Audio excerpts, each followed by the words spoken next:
शिकवला, अरे जन्मोजन्मी आम्ही बहुपुण्य केले तेव्हा या विठ्ठले कृपा केली, अशा सौभाग्य घेऊन तुम्ही या धर्ममंडपात बसलेले आहेत, खरं तर त्या मायबापाचे पुण्य असेल. म्हणून ऐका, जीवनभर एक विचार करायचा आहे ताई.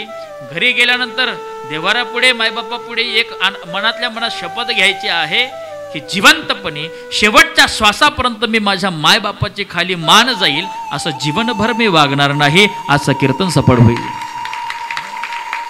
आजचं कीर्तन सफळ होईल. परमार्थ, परमार्थ म्हणजे काय? टाळ वाजवान मग परमार्थ होईल, पंढरपूरची वारी करण मग परमार्थ होईल? नाही नाही. घरातली संतती जरी आपण चांगली म्हणून त्या ठिकाणी संस्कारांनी युक्त केली तरी आपल्या जीवनातला परमार्थ सफळ झाल्याशिवाय राहणार नाही. आपली मुलं बाळ मायमध्ये रुक्मिणी बघतील, बापामध्ये पांडुरंग बघतील, एवढा जरी आपण त्यांच्यासाठी प्रयत्न केला तरी जीवनातला परमार्थ सफळ आहे.